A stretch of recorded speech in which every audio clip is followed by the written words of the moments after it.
not up there in a class with Donald Trump for distrust of the press, but Grover Cleveland really did not have friendly relations with a lot of the media. He rose so rapidly. He was elected mayor of Buffalo in 1881, governor of New York in 1882, and president of the United States in 1884. I mean, this guy in 3 years went from mayor of Buffalo to president. And he really wasn't equipped to deal with all the attention that came his way. And in the first presidential race in 1884, which he won, it came out that he had fathered an illegitimate child. And some of the more salacious newspapers printed very prominent stories about this. And this really turned Grover off onto the media in general. He had a basic distrust of reporters after that. That's reporter and biographer Matthew Algeo. He's the author of The President is a Sick Man. And this episode is about truth and lies, and when a president can use either of those two to his advantage. It's also an episode about a secret cancer surgery at sea. I'm Lillian Cunningham with The Washington Post, and this is The Halfway Point. We've reached the 22nd episode of Presidential.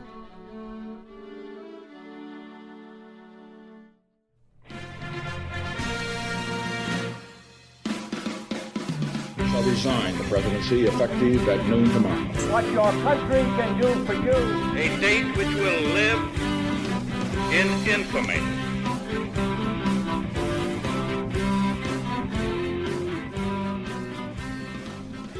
Grover Cleveland, or Stephen Grover Cleveland as he was actually named, is our 22nd and our 24th president, which messes up the numbering system a lot. And he's the only one to do so, the only president who has served 2 non-consecutive terms in the White House. He is also the last American president for whom there's no voice recording. So we're going to have a little fun with that and celebrate the end of a presidential era with a special guest. Grover Cleveland. Or more specifically, Roman Mars playing Grover Cleveland. Roman Mars is the host of the awesome podcast 99% Invisible. And you'll hear him a few times throughout the episode reading letters, giving speeches. So who is this guy? Cleveland was born in 1837 in Caldwell, New Jersey. He was a Democrat, and he was president from 1885 to 1889. Then Benjamin Harrison comes in for 4 years, and then, nope, Cleveland returns, and he's president again from 1893 to 1897. What else? Well, for that, let's turn back to my conversation with Matthew Algeo. Could you paint a picture for me of this man, Stephen Grover Cleveland? So, I mean, pretend I'm about to go on like a blind date with him, and you know the guy, and I don't know him at all. How would you describe the person who I'm about to meet? Like physically, how would you describe him, and also just his personality type?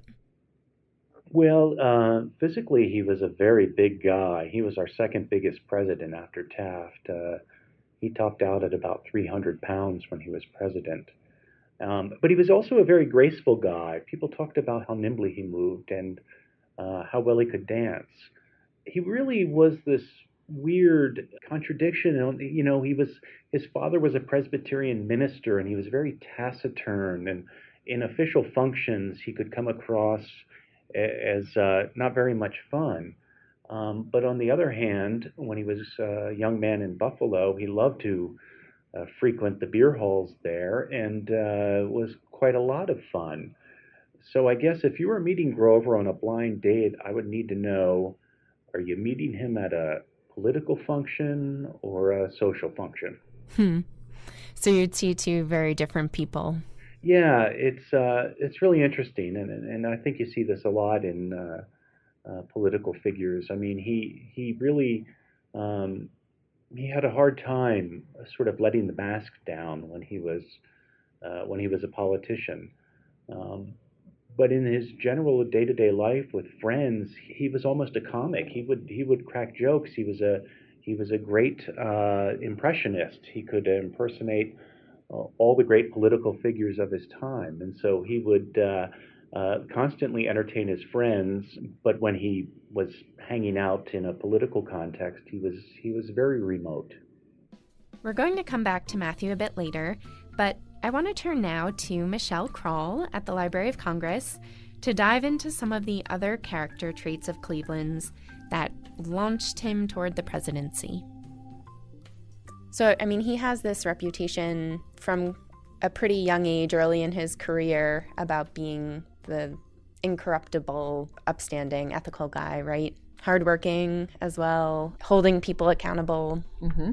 Oh, absolutely. That's much of a touchstone for him throughout his personal and political career, that he's incredibly hardworking, kind of a nose to the grindstone sort of person, and that he sees, particularly for public office, that it's almost like a trust between the people and himself, that he's been hired to do a job, and it is his responsibility to do that job to the best of his ability, to serve the people to whatever extent he can.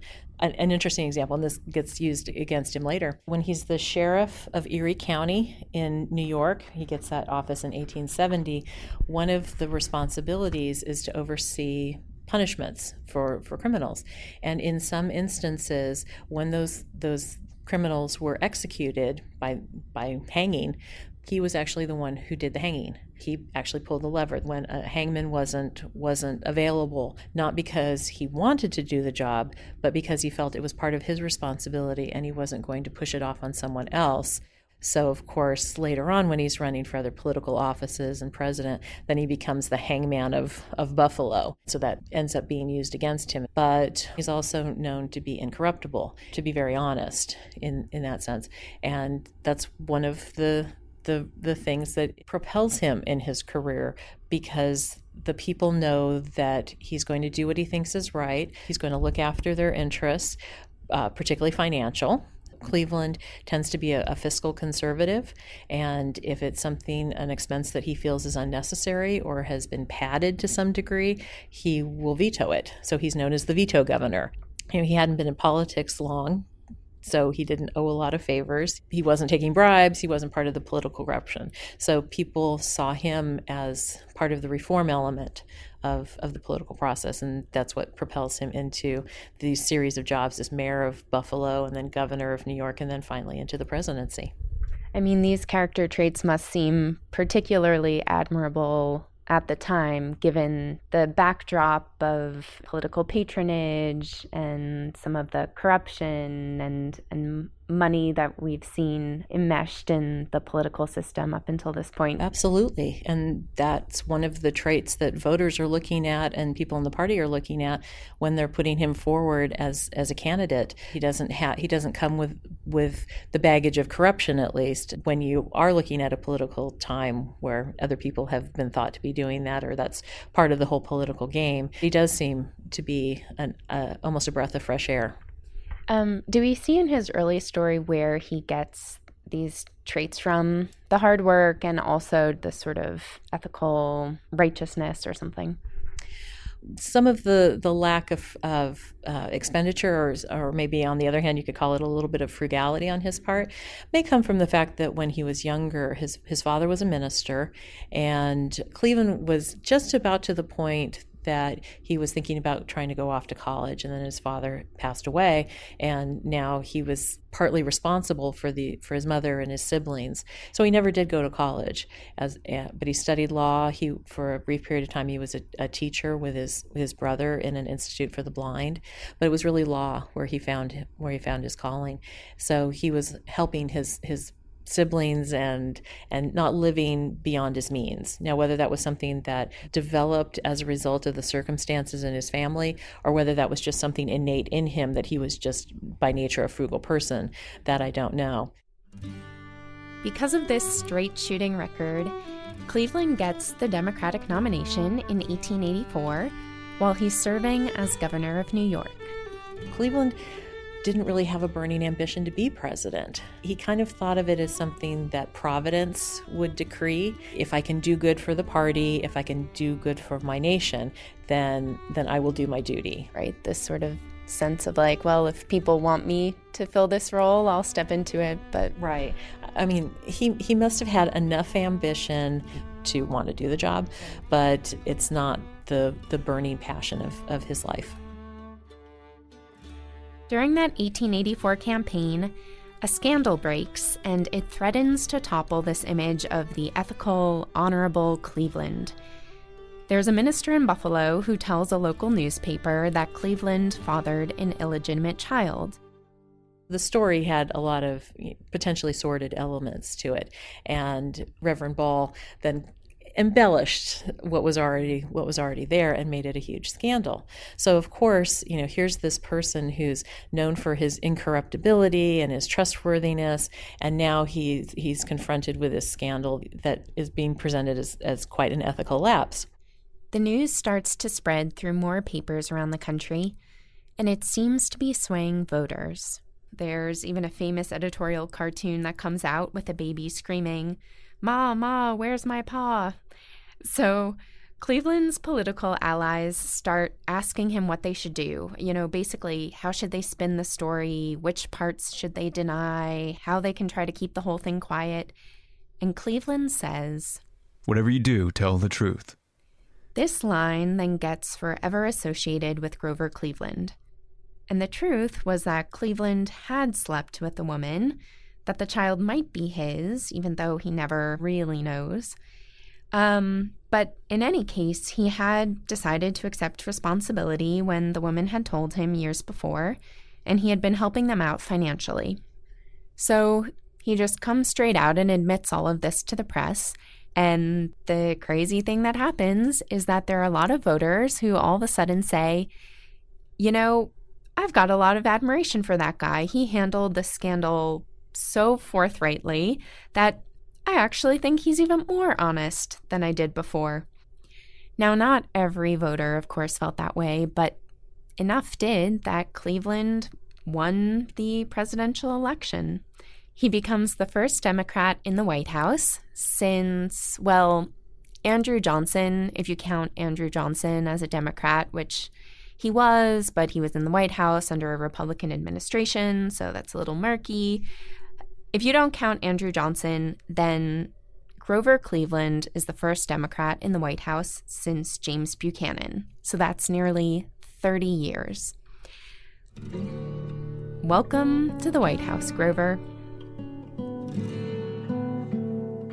These are the opening lines of Cleveland's first inaugural address in 1885. In the presence of this vast assemblage of my countrymen, I am about to supplement and seal by the oath which I shall take the manifestation of the will of a great and free people. In the exercise of their power and right of self-government, they have committed to one of their fellow citizens a supreme and sacred trust, and he here consecrates himself to their service. So he wins the presidency, he comes into office, and a way that he gets described a lot is sort of as a watchdog president and as a president who vetoes things left and right. And so it seems like a lot of how he defines what presidential leadership should look like is keeping Congress in check. So one thing definitely is, I do think that he does see himself more as a watchdog or more, the people's representative. If he thinks it's wasteful spending, for example, he'll veto it. He vetoes a lot. He gives more vetoes than just about any other president combined up until that point. Pensions are a good sample. There had been bills to give pensions to anyone who had served in the Civil War, on the Union side, of course, for 90 days. Well, even by the 1880s, 1890s, that's still a lot of people who had served in the Union Army. But he didn't think that subsidies of that sort were a good idea. He also feared what that kind of program would do to the national treasury, that when you start giving out, even if it's $12 a month, that's a lot of expenditure that is going to be coming out of the public funds. So he vetoed that bill. Well, and then there's also the famous bill that he vetoes that would provide federal aid to, there are like farmers in Texas, right, who've been experiencing a horrible drought, and he sort of puts his foot down and says he doesn't think that the government should be providing federal aid to sort of help them through this crisis. Though the people support the government should not support the people. The other thing that Cleveland's very well known for is who's going to be in office. Because, of course, this is still an era where even though we've had civil service, we've had the Pendleton Act, there's still an awful lot of jobs that are at the pleasure of the president. So postmasterships, for example. And remember, the Democrats haven't been in office for quite a while. So many will think, okay, this is great. Now Republicans will be out, Democrats will be in. Now this is finally our time to be rewarded. And Cleveland won't do that. That if you're a Republican and you're in the job already, you're doing a good job, you're not using your position to further anybody else's ends, whether it be yourself or your party's, then I'm not going to throw you out. You're doing a good job and you can stay. But like every other president, he's just completely bombarded by requests for patronage jobs. And like many of the other presidents we've looked at, he ends up at his wit's end with these people because they can't please everyone. And he seems particularly annoyed with people from Buffalo because, for one thing, he had been somewhat embittered by what had happened in Buffalo because of the illegitimate baby scandal and how that was received. But then he says something about, it's not that I don't care about my friends in Buffalo, I really do, but now they seem to think that they're entitled to something. And the position I'm in now is so much bigger than that. You can find quite a few documents where he discusses or he mentions the weight of responsibility on him as president, and that he'd like to do things for Democrats, he'd like to do things for his friends, but his responsibility to the people and to the office is so much higher. He enters the White House and he's still a bachelor, and then he ends up marrying while he's in the White House. He does. He marries Frances Folsom Cleveland, and she had always gone by the name Frank. It's a little interesting situation. Oscar Folsom had been Grover Cleveland's law partner and one of his best friends, and he was killed relatively young in an accident and left behind a widow and his daughter Frances. So Cleveland essentially helps the widow, is somewhat of a ward or a guardian to Frances, to Frank, and apparently had bought her first crib, and so Cleveland had been in Frances's life for her entire life. He had remained a bachelor, and at some point, maybe when she went off to college, he would write to her and send her flowers, and so at some point a romance developed between them. And some people think it's a little odd that she was 27 years younger and he had been her guardian, but apparently they were they did fall in love and they were very devoted to one another. And so he asked to marry her, and they got married in the White House in 1886. The Library of Congress doesn't actually have any of their love letters, unfortunately, because those have mostly stayed in Cleveland's family, and the family has not really wanted to make these letters public. But there is one letter I came across that Cleveland had sent to Frances not too long before their wedding, and Frances has obviously written to him about how she's trying to prepare for the responsibilities of being a first lady. And so this is what he writes back to her as part of his response. I'm glad to believe that you appreciate something that is before you as the wife of the president and lady of the White House. I guess there never was anyone so young and so unused to such responsibilities who occupied the place before. And my anxiety is, my very darling child, that you should be as well prepared as it is possible. And then he goes on. Of course, the more other people admire and praise you, the more proud I should be. But I love you exactly as you are and for just what you are. And that, darling, you must never doubt. And he ends the letter with, write me all the time, darling, and tell me just exactly how much you love me. And if you love me better and better, or less and less. Signed, always your old love, GC.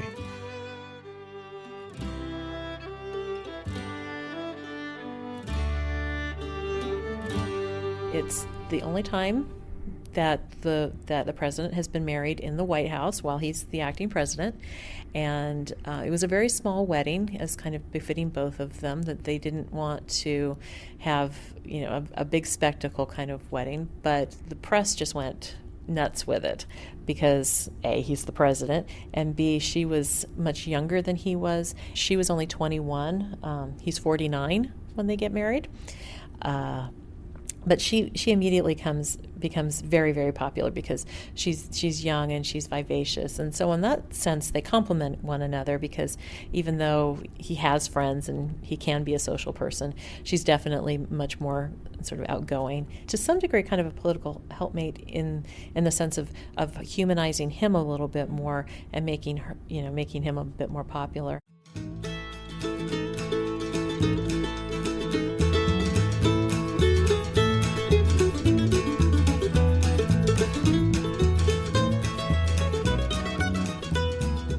Here is our musical interlude. This is where our discussion of Cleveland's first term ends, because he loses his re-election for a second term. On the way out of the White House, though, Frances turns to the staff and she says, "We'll be back." And she's right.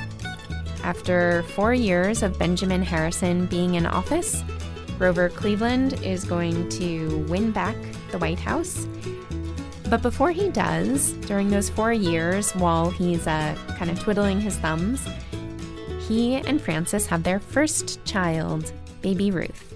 And then once they start having children, they ultimately have 5, and they seem to come at a pretty rapid clip, 1891, 1893, 1895, 1897. Then they wait 5 years and have another one.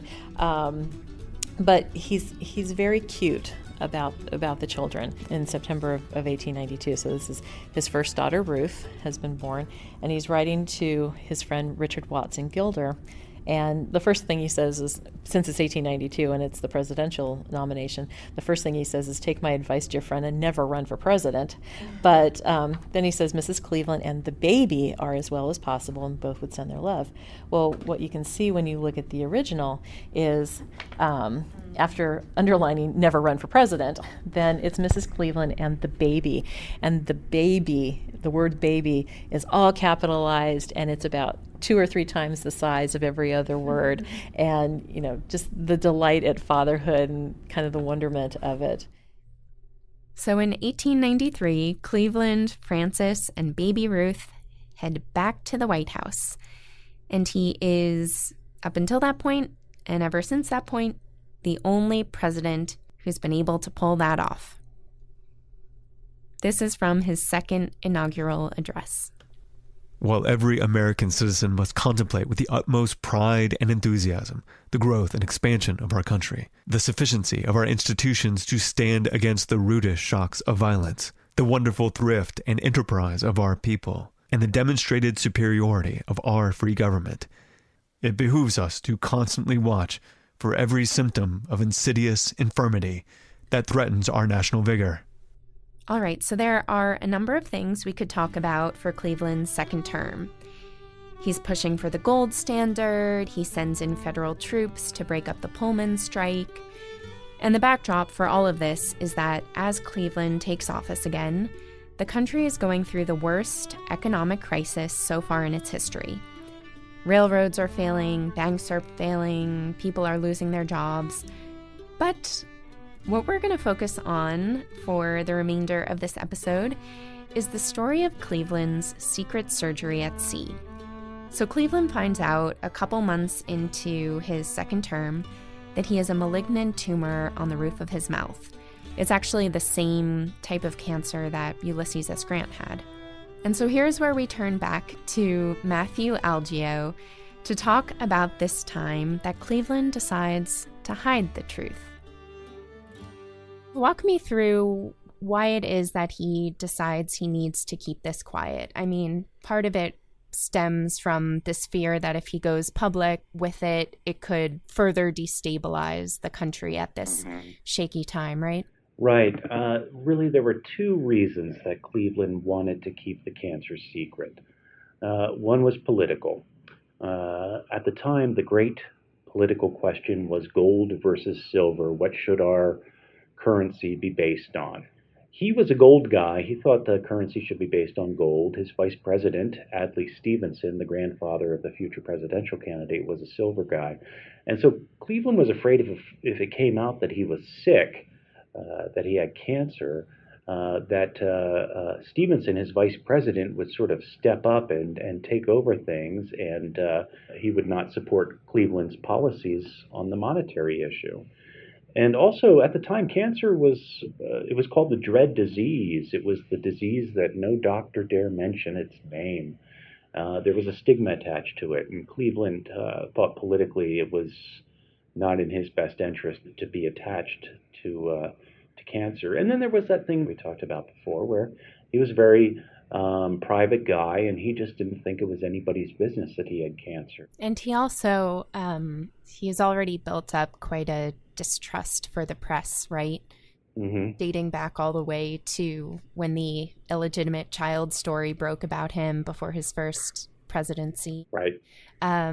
So I'm guessing there's also a certain fear there that if he goes public with it, sort of who knows how the story will spiral. Yeah, it's interesting. I mean, that was another reason he wanted to keep his cancer operation secret. He just didn't trust reporters. So now, tell the story of what he decides to do. He finds out that he has this tumor, that he's going to need to have surgery to have it removed, and what's his solution? He, shortly after he took office in March of 1893, he discovered a rough spot on the roof of his mouth.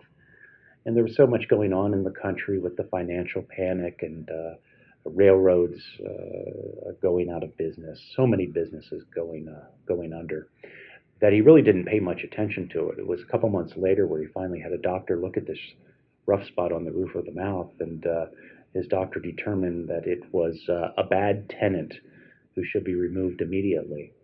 And so Grover decided that he would have an operation to remove this tumor, but he would do it on a friend's yacht. He had a friend, E.C. Benedict, who he had often gone fishing with on his yacht.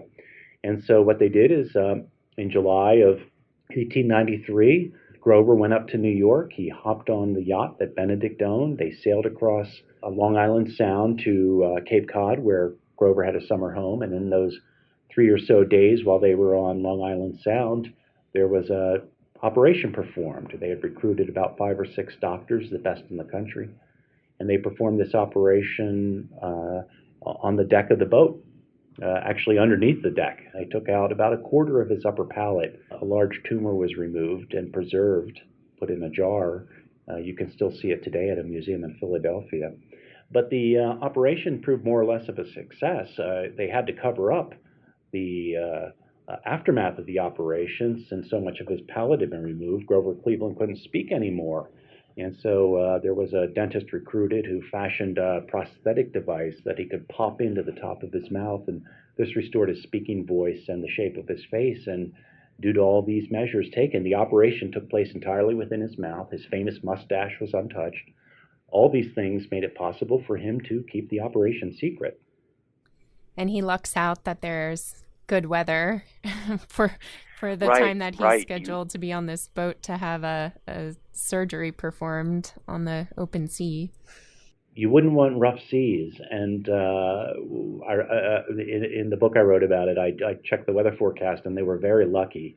They had very calm seas for the 48 hours that they were basically engaged in the operation. There was concern that if there had been rough seas, it might have triggered an ulcer or a stroke. And so he was incredibly lucky. He was incredibly lucky. Considering medicine in the 1890s, he was incredibly lucky that he survived this surgery. And not only survived it, but ended up living for another 10, 15 years.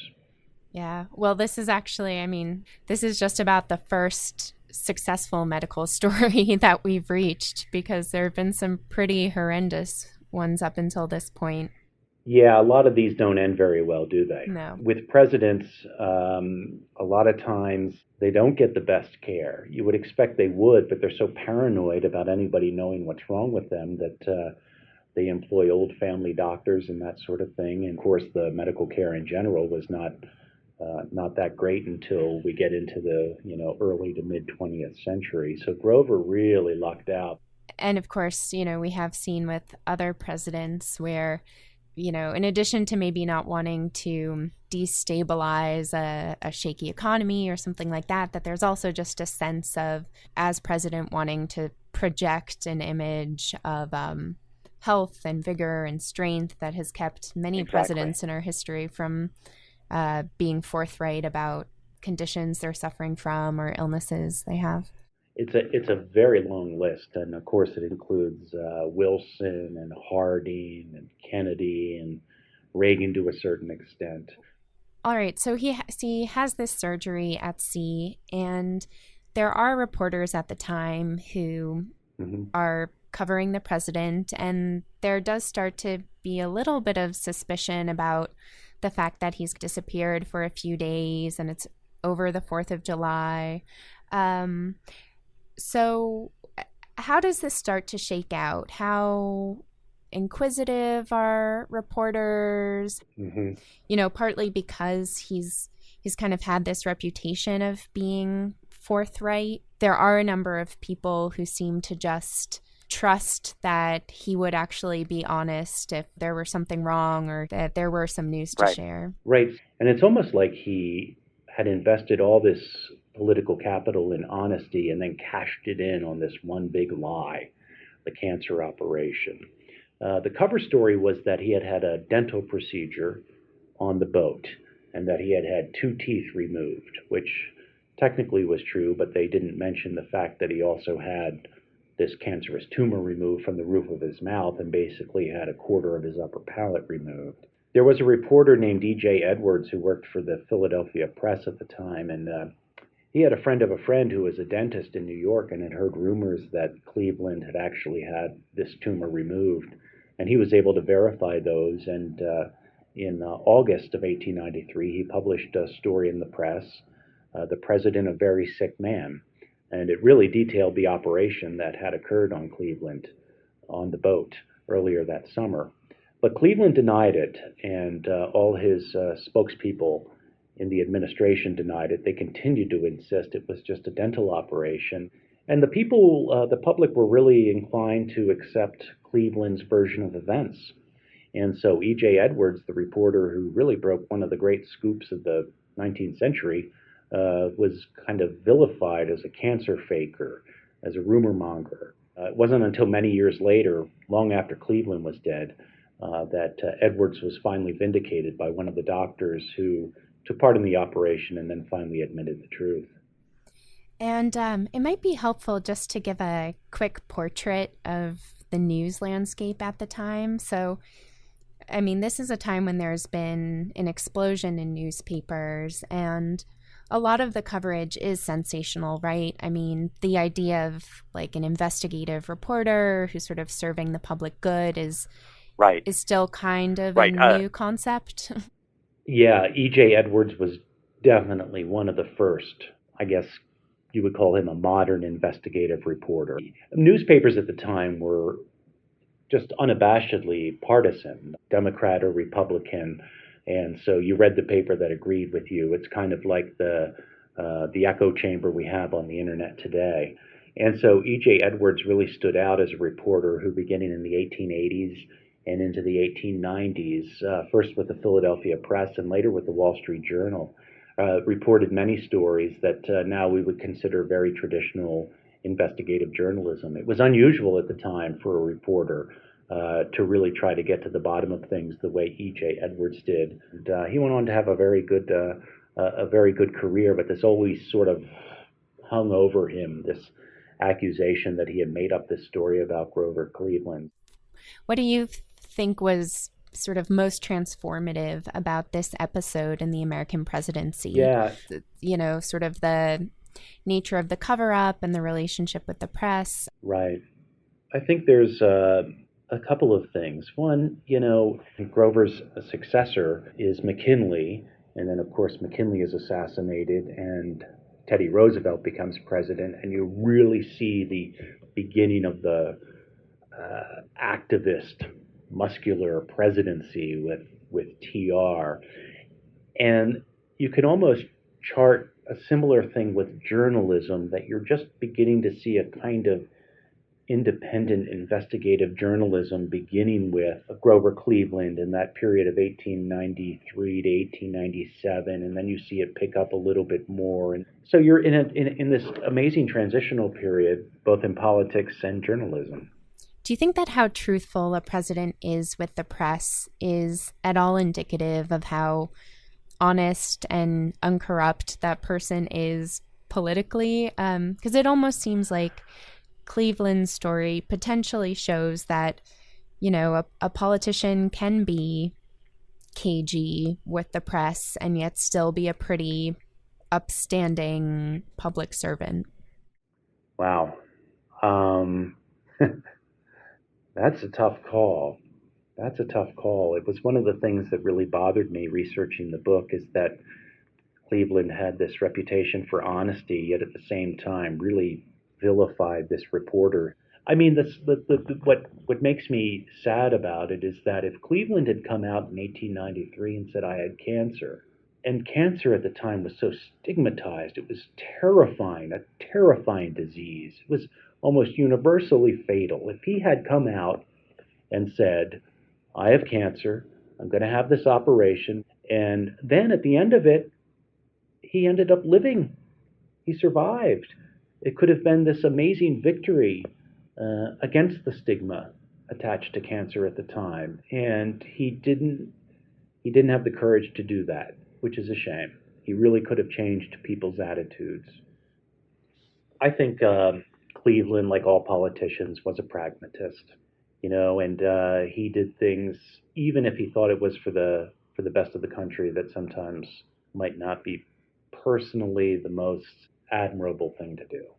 And I think every probably public figure, politician, presidents especially, have to contend with this. You can make the argument that maybe Nixon thought the same thing in 1973 and 1974.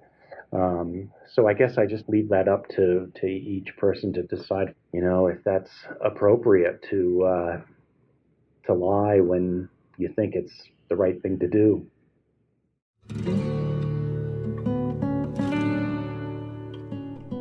Grover Cleveland left the White House in 1897, and he and his family moved to Princeton, New Jersey. He died in 1908 while Teddy Roosevelt was in office, and his last words were, I have tried so hard to do right.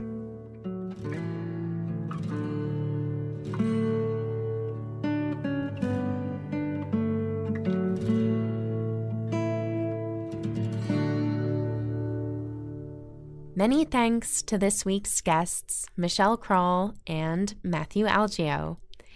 And a special thanks to Roman Mars for playing Grover Cleveland. Next week, we'll be discussing Benjamin Harrison, the president in between the Grover Cleveland sandwich. And in his episode, we'll actually be talking about cucumbers and about wildlife and about the West. Find out why next week on Presidential.